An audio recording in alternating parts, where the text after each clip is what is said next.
Hello, beautiful people. It's your girl Rocqi from the It's a Real podcast and Rocqi's Reactions. Welcome to our YouTube channel. Help us get monetized by subscribing, and then remember to like and share. So today on Rocqi's Reactions, I'll be reacting to another one of Chantelle Simone's videos. This one's called Modern Women Are Miserable. Let's find out what she's talking about, right? Remember, the link to the video will be in the description box below. If you would like this video to appear on screen while I'm reacting to it, make sure you subscribe so we can hire a video editor, okay? Let's get to it. Fortunately, there are too many modern women who won't admit that we were lied to. Too many modern women won't admit that, yo, we made a mistake. Let's switch it. Let's stop and switch it. A lot of them prefer to stay on this never trust a man. Keep your guards up. All men are toxic. Hey YouTube, it's Chantelle, and my channel is for women who want to be better at dating and relationships by understanding our men's perspective and seeing things from their point of view, so we can start to get along with our black men and see more two-parent households in the black community. I'm going to talk about a post that I saw on Instagram because this post really struck something with me. I can relate so much with this post because I was one of those women who was told to go to school, get your education, don't focus on a man. Men come after, men come second to your education. You know what? While my parents told me to focus on my education, I knew that at HBCU was prime dating pool, okay? That was the best environment I was ever gonna get of black men that I wanted. And look what happened. My fiance is a Hampton University alum as well. You just better know. And your career. And then now I find myself at my age, unmarried, and wishing that I had done things differently. So I'm going to pull up the post and we're going to read it together. So the first slide says, it's a thread. So the first slide said, so many women won't admit that they are miserable in their independence. I wish we could just be honest and say what it really is. A lot of that is pride and ego. Get the fuck out of your feelings. It's literally stopping you from what you actually want. And yes, you have to let go of your ego in relationships. You have to practice selflessness. Yes, that might have been something that you didn't learn, because I didn't learn it either. But yeah, your ego is there to protect an emotional self. And it's not necessarily helpful. It's a defense mechanism. It's not saying, hey, in order to grow, you have to be in discomfort and face challenges. It's saying, let's not do anything. Let's not take any risk because there's the possibility of getting hurt. It's up to you, boo. Of women are exhausted, but they keep pursuing this lifestyle that society pushes on us, not feeling like they have another choice, but you do. And I mean, it's excuse me, y'all. Thanks, baby. Exhausting to be this strong, independent, I don't need a man for anything. It really is. It is exhausting to be both the man and the woman in a relationship, and more women need to speak up. More women. Yo. As I was reconnecting to my divine feminine,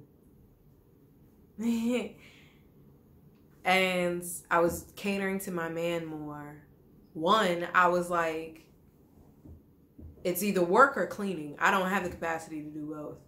So, and then sometimes it overlaps with cooking too. Like cooking him food, like if he goes to the gym and he needs to eat when he comes home, it's like, bruh, I'm in sessions. So, you know, so I'm definitely noticing that it's like, yeah, no, I can't do it all. And one of the sister circles, ooh, check out Probably Life is Rocqi on Instagram, and that's ROCQI, where I'm starting, it's in connection to Sisters Mentally Mobilized. I will be starting sister circles come January, weekly sister circles that are virtual. And that's going to be one of the topics because it came up while I was going through the training for Sisters Mentally Mobilized. And the Superwoman syndrome. Like, that shit's passed down. Like, Big Mama did it, you know, Mama did it. Now we're doing it. And it's like, to have the pandemic show me that to have a break and not be working all the time. One, I was like, life is meant to do more and appreciate than just work. Like, I prioritize relationships over money and work. Sure, I enjoy what I do, but not over my relationships, not over the people in my life, the actual life I'm living. I'm not working all the time, but a lot of people are because of the capitalistic, productive society that we live in. But that's not healthy. That's not what life's about. That's why productivity is actually increasing with the countries who are experimenting with 4-day work weeks and shorter work hours, flexible work hours, more family leave, more PTO. Like, I'm telling you, if we're focusing on ourselves and our families and our well-beings, that is investing into the future generations of humanity. I'm going on a tangent, but y'all feel me? That's what I'm saying. When I had that break, I was like, oh, hell no, I can't go back to grinding the way I fucking used to. That shit's exhausting. I didn't understand how exhausted I was when I was in it. But once I took a step back, I said, God damn, I feel all this energy. I got to rest. Okay? Women need to teach our young girls who are following this narrative, who's following this whole feminist movement, be a boss, own businesses, get your degree. A lot more women need to speak up and say, yeah, it's one thing to chase the bag. I'm not saying be a bum and don't be educated and don't have ambition. The key is self-sufficiency. You don't have to do all you don't have to do all of that for self-sufficiency. But the key is strive for self-sufficiency. Be able to live, you know, in the society. I'm not saying that. However, in that pursuit of the bag, prioritize marriage and relationships and families. You can do them. So that being said, if you're prioritizing marriage, family, and relationships, that means your degree, or at least your minor, is something related to that. So child development, it could be psychology or sociology, or something specific with, like, I studied marital and family therapy in grad school. It could be something, I mean, unless you know what he's doing, you don't really know what he's doing. It could be something business related or accounting or something with admin or something like that. So you get help with any businesses or things like that. But it's something that adds to an actual relationship, you know, learning those skills. So yeah, what are you becoming educated in? What are you going to business for? Yeah. Mine just so happened to turn out, it worked out well for my partner. My partner is my business partner, and that's what I always wanted. But I also studied shit that got me closer to being a mother as well as being a wife. So up to you, boo. You can go to school and prioritize learning how to work with a man at the same time. Okay? That whole idea of put boys on the back burner and focus on your education, that's false. And that's why so many of us find... And again, HBCUs are prime dating pools. Don't sleep. Do not sleep. You will never have that pool again in your life. Do not sleep. Find yourself post-30. And I'm not even saying that it has to happen within those 4 years, because mine for sure didn't. We met... I think I was going into my second year of grad school, and he had, I think, either graduated or about to graduate from his grad school. So yeah, we didn't even meet at Hampton, but we met through our network on Facebook. So it's a pool, okay? Go to HBCU. And single, myself included. All right, so the next slide says,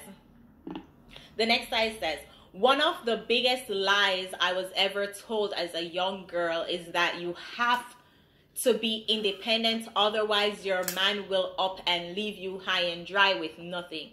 Now, as an adult, looking at the life of the woman who said that to me, independence has done her no favors. Interesting. Damn. And y'all, I talk a lot about the color purple syndrome. I talk a lot about Diary of a Mad Black Woman and all those movies who push this narrative to young girls. If you don't get your own, if you don't secure your bag, your man is going to eventually leave you for a younger, hotter virgin.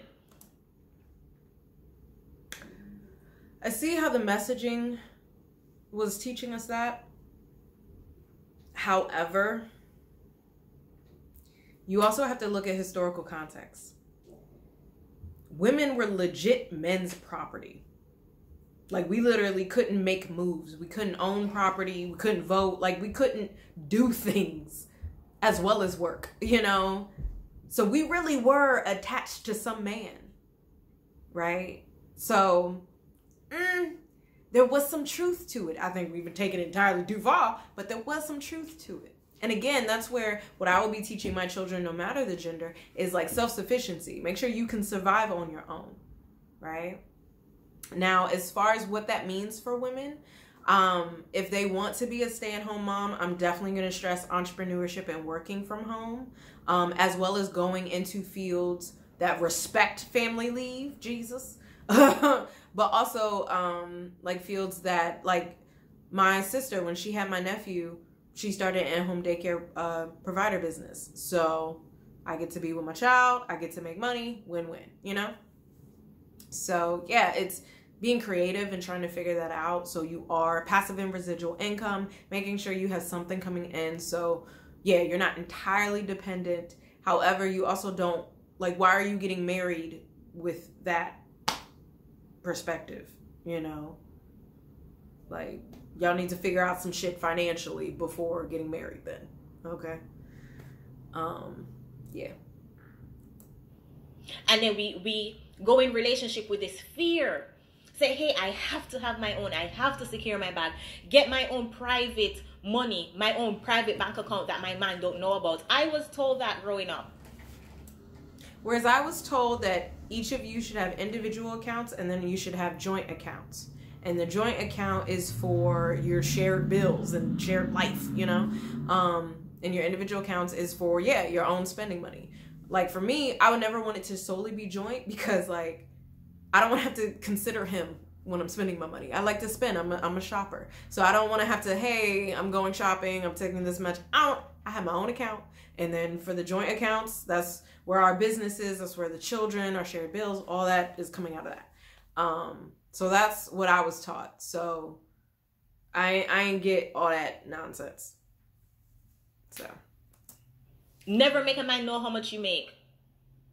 Always have your savings, because a man can leave you like that. That fear that we put in our young girls to be afraid of our partners, afraid of our counterparts, the men who we're supposed to be building community with. Yes, building a family building with families us. With. Yes. We were told, be careful, be aware, have your own, secure your own, be independent. Because when the enemy, men, Jesus, especially black men, goodness, when he decides to leave you, he's just going to get up and leave you with nothing. So make sure you have your stack.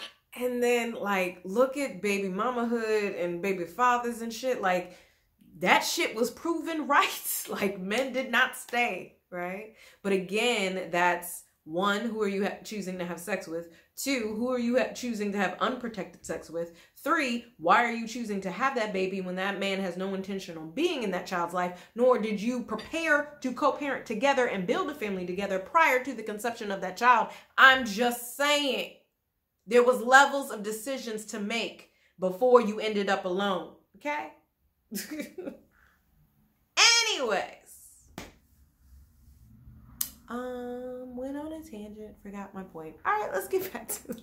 That is such a toxic advice to give, and so many black women receive that advice, and then now we look at men as the enemy. We have our guards up when we enter. Meanwhile, I chose my partner as a co-parent prior to, well, we were having sex, but prior to us getting engaged. I was like, okay, whatever happens romantically, like, you're going to be a good father. You're going to be a good co-parenting partner. So I want to raise children with you together, right? And it's like, if you can see that, if you can see the man who you want raising your children, it's not just about fucking sex, okay? Like, who do you want raising your children?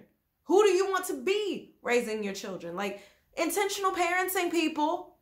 Why are you bringing life into this world with no preparation? Just because you can. That's another episode. And I did a poem about it because obviously I feel strongly. And it's called Parenthood. It's by Ashley Raquel, which is my nom de plume. It is on my Life is Rocqi YouTube channel. Check it out. These relationships and can't enter these relationships in good faith because this was drilled in our head. Get your education, get your bag, get your job, be independent so you can stand on your own, when we all know interdependence is what we need to have. A lot of people when they get to the needing a partner or depending on a partner, it's like, bruh, it ain't all codependency up in here. Interdependence is a healthy way of needing each other. We are humans. We are social creatures. Yes, belonging and love is a fundamental need. Okay, you can go, baby. It's all right. I didn't want to mess up. It's all right. Thank you, baby. But yeah, it's yes, interdependence, y'all. Interdependence. It's a healthy way of being able to balance that support. Like, it's okay to ask for help. It's okay to have support, especially from the person you are building your life with. Families to pass on generations. This is such a toxic thing to teach our young girls. The next slide says, they teach us trust no man rather than showing us how to marry the right man who will never put us in that type of situation. Please don't project your insecurities and unhealthy perception of men onto your daughters and other young girls simply because of the men you choose. Yo, I am so glad more women are coming to this realization, because in high school, motherfuckers, but I also had a lot of self-awareness and I was self-reflecting a lot. In high school, senior year, after a string of some no goods, I was like, let me sit my ass down and figure out a new strategy, because the strategy I was using to date was not working out for me. I was getting all kinds of niggas, and I was like, no, we need to streamline this shit. I need to have some baselines, some minimums, some you do not go past, you do not pass go, some non-negotiables, like some standards. And if you don't meet this, we ain't rocking. Like, and since I did that, before in high school, it was a choice between a bad boy and a good guy, right? And I was choosing wrong a lot of the time. Once I sat down and I made that strategy, every single guy after that was good. He respected me first and foremost, which was missing on some of the others, right? So anyways, I have more of that standard list on my personal YouTube channel, Life is Rocqi. I believe it's called How I Manifested My Dream Man, because that's for sure is fuck what I did. But let's get back to it. I say this time and time again. Unfortunately, my mom and the woman who raised me passed on, so I'm unable to have these conversations with them. But a lot of times I wish they had taught me how to vet, how to choose a man, what qualities to look for in a man instead of... And also, at Manifest Reality's Happiness Coaching, I will provide those strategies in my Having Healthy Relationships skill set, which will be launching next summer.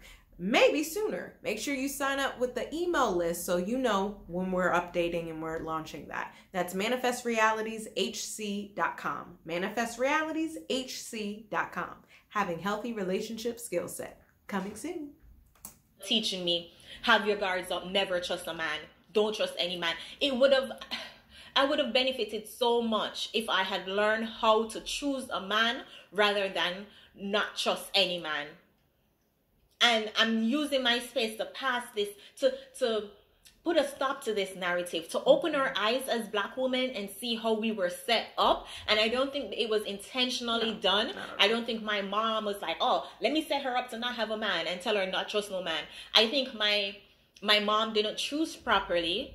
She didn't vet properly, and then she kept on attracting undesirable men to her. So then to save me, she said, hey girl, don't trust no man, instead of saying vet properly.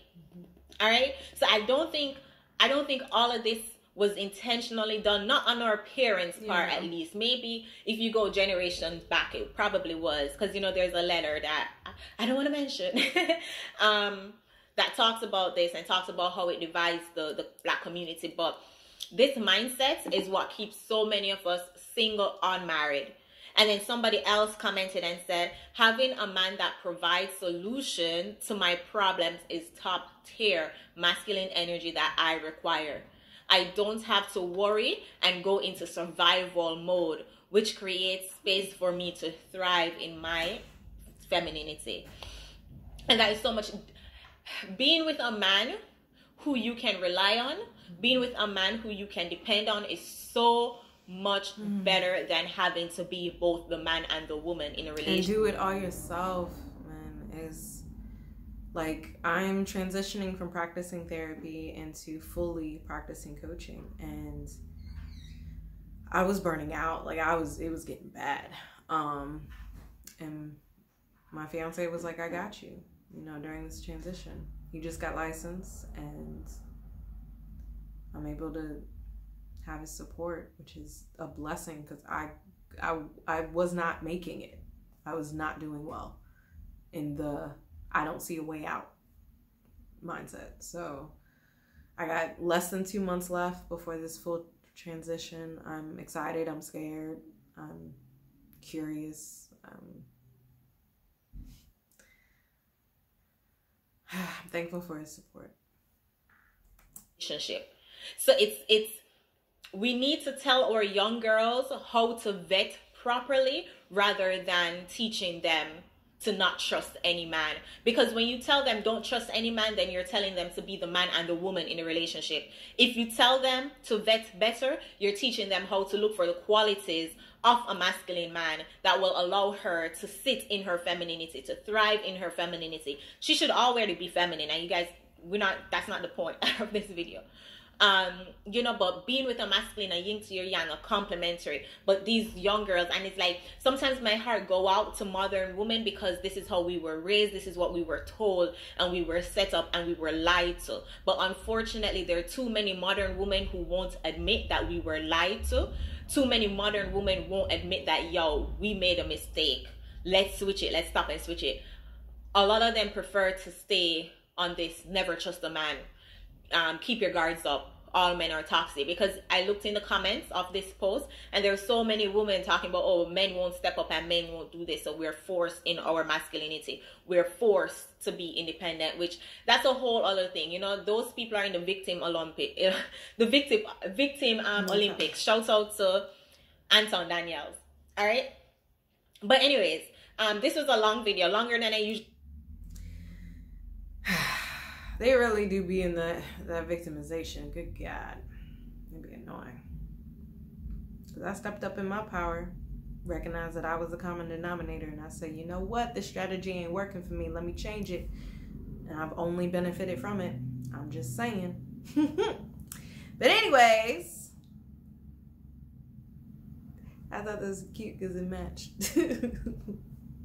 But check out our new video, Guess Who? Bride or Groom, which is our engagement party game that we did, and this is a part of the answers.